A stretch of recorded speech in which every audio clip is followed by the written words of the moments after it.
Hey class, I'm going to be talking through kind of the phases of a softball pitch. We already talked through the overhand pitch and baseball pitch, so just kind of talking through kind of phases of softball pitch. So really with this, similar in regards to at least the first stage. So wind up slash backswing. We'll talk through phase two, phase three, phase four, phase five, follow through within this. So let's talk through it. So with the wind up slash backswing, really you're going to see kind of loading onto the back leg. And so really glutes, hamstrings, really focusing on that. More bend in the trunk, so really helping overall for that momentum coming forward. So once again, when we kind of think about kind of differences in regards to kind of overhand pitch versus the softball pitch, definitely much more momentum coming forward. And later on, we're going to be talking about is essentially almost jumping forward for a lot of these softball pitchers. Stride leg is going to be behind the body. Really with that, more backswing is more preloading. So if I'm coming backwards, and you can see here in this GIF, when that arm is coming backwards, we actually get more stretch and then actually even more power possibly with that. So, so more stretch and then more force. So phase two, arm traveling kind of forward by the side of the body to 90 degrees of elevation. So really we're going to see kind of around the body and then kind of at 90 degrees. Okay. So as the pitching arm begins to move forward, that stride leg will also come forward. So raise and begin to come forward, and the gastroc and hamstrings are contracting to help push that that individual off the rubber. Okay. So after the backswing, the arm and the body will naturally move forward. So hip flexors, gastroc, soleus assist with bringing that stride leg forward at that point. Okay. So with kind of supraspinatus, it really helps to stabilize the humeral head. So definitely similar to the overhand pitch, supraspinatus helping to stabilize right around that scapula, allowing deltoid kind of further elevate that arm overall. Force generation of the deltoid is about half of that of the supraspinatus. So really the deltoid is being innervated. We're going to be utilizing that to really, once again, bring that, that arm up to 90 degrees. So the anterior deltoid helping to assist with that. Infraspinatus provides the most force during this phase, kind of acting as that stabilizer. So like I talked about, that supraspinatus, definitely with the overhand pitch, that's one of our main stabilizers kind of in the scapula. Infraspinatus will be the main one, kind of at least in this regard, right? To get up to 90 degrees with that arm flexion. Phase three. Okay, actually I'll just pull them all up here. Really, phase two and phase three, very similar. Stride legs still in the air at that point, kind of both phases, the stance legs kind of extending. So glutes and hamstrings are going to be key kind of during that phase two and phase three. Arm travels 90 degrees to full elevation. So essentially kind of that end point, you can't really see it here, but once again, 90 degrees for the arm at that end of phase two. Phase three is going to be straight up overhead, as you can see in that picture here. So arm travels 90 degrees to full elevation. Primarily is going to be posterior deltoid, especially after 90 is going to be that posterior deltoid. Infraspinatus, teres minor are going to be utilized kind of once again to try to bring that arm up overhead.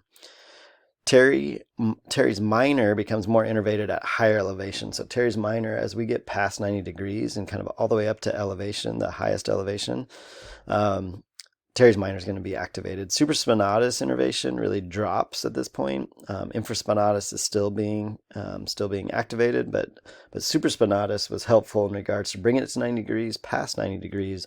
Infraspinatus is really kind of primarily what we're utilizing in actually posterior delt.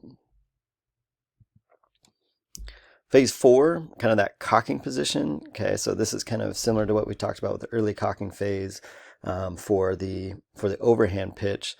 So reverse movement of standard overhand pitching. So essentially with this, we are coming up overhead, once again, that cocking position, but arm is really extended at that point. Okay, so stride leg should be and should land with the knee flexed, and the stride foot should be at 45 degrees. So similar to, as you can see, when that individual lands, I had to throw an Alabama pitcher for sure. They have a great softball program, but with the pitcher, the foot lands at 45 degrees. So very similar to what we talked about with the overhand pitch, where we see the adducted foot. That's the same thing, and really kind of controlling the hips for softball pitchers, the same thing. When the stride leg lands, pitcher should be kind of in a K type position. Some people talk about an X position. So glove arms extended at like 3 o'clock. Pitching arms usually cocked around 11 o'clock and slightly bent. So at the end of the phase 4, we should see kind of once again that pitching arm, or this glove arm out about 3 o'clock, and once again that pitching arm kind of right about 11 o'clock when that foot lands. Okay, so muscles utilized with this one here. Primary activity is really kind of the rotator cuff, so internal rotators, adductors, so pec major, not super, subscapularis. And then we see pec subscapularis really act to protect that anterior capsule, essentially protecting that shoulder. So utilizing these bigger muscles for that movement downward. Okay. So really we'll see kind of innervation of infraspinatus, teres minor, posterior deltoid, but definitely the innervation drops quite a bit. So that's going to be coming up to 90 degrees where we see kind of infraspinatus, teres minor, posterior delt. But as we come down, it is a lot of that subscapularis and pecs, and primarily pecs, especially when we're bringing it down closer to the body. So bigger muscle group, which is good compared to the overhand pitch, where we still use pec definitely for the overhand pitch, but a little differently. So phase 5, as the arm actually comes down past the hip, the wrist should be extended. So we should see extension of the wrist. And then once again, rapidly flex for that overall release. Okay, so extended, and then once it gets by the body right next to the hips, we see that overall flexion actually occur. Okay, that stride leg really remains flexed. Okay. And really, once again, in softball, you can't take that whatever foot was on the rubber, we can't take that off the ground. So you can't literally jump, although it does look like they're jumping. And then really with the phase 5, that bowling movement. So once again, bringing that arm, and really kind of circumduction occurring, and then bringing that arm next to the body as you're seeing here in that picture. Okay, so arms moving from behind the back, sorry, to the side of the body for that actual ball release. So primary muscles in this is pec major, subscapularis, serratus anterior are going to be kind of key ones utilized during that phase 5. Okay. So really they're acting together, similar to what we talked about with the, especially the lats and the pecs with the overhand pitch. We see kind of this internal rotation. So internal rotation and really adduction of that arm, and then that serratus anterior really helping to stabilize that scapula during that movement. The follow through really is the putting on the brakes, similar to the deceleration we talked about with the overhand pitch. However, definitely with this is the big difference I feel, is the actual slowing of that arm. Far less muscle activation, and really within this, we're, instead of bringing it down and utilizing those kind of external rotators to bring this down, we are essentially, it's almost momentum kind of just dissipates on its own as we're bringing that arm up. So gravity's kind of helping with that. So definitely due to the energy of the pitch being dissipated through contact of the arm at the lateral thigh. So really a lot of times you'll see kind of slowing of the arm, essentially hitting the hips as they come through. But also, like I said, as we bring that arm up, gravity is kind of actually working against it too. So when we actually bring that up to 90 in front of us, it's actually helping to assist slowing that arm down.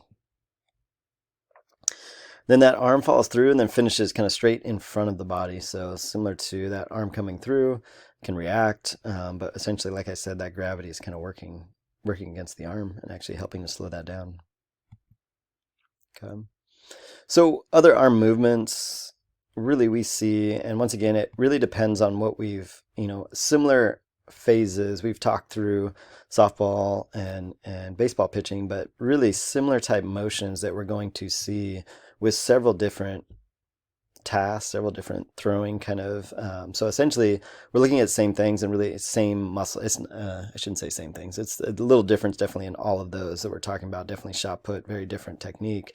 And even javelin, right, with a more of a straight arm but a lot of the same muscles that we're utilizing within that and similar motions within that. And so really with that, similar to what we talked about, mechanics are going to be different depending on what the goal is, what we're trying to do, but similar muscles in regards to that. So that's one of the big things going through and kind of the thought process through kind of this throwing shoulder talk is that really we have several different movements of the upper body that are going to utilize similar muscles through this. Now, definitely in regards to how we utilize the muscles and even slowing of that muscle is very different, and how long we can do it versus injuries with that is something definitely is going to be a little bit different for each task that we're going to go through. But with that said, kind of the different injuries that we could possibly see and kind of prevention of these kind of throwing motion injuries. This is one thing we could talk a lot about different injuries in regards to throwing motion, but kind of the key prevention of throwing motion injuries, kind of warm up properly. I think if there is pain, is limit that movement. And so if it is, going through, and let's say I go past 90 degrees and that's causing pain, trying to limit kind of that overall range of motion until it starts to feel better. And then we can go through that full range, take regular breaks, focus on the fundamentals, monitor pain.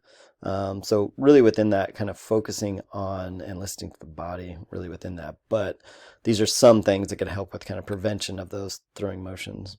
Okay.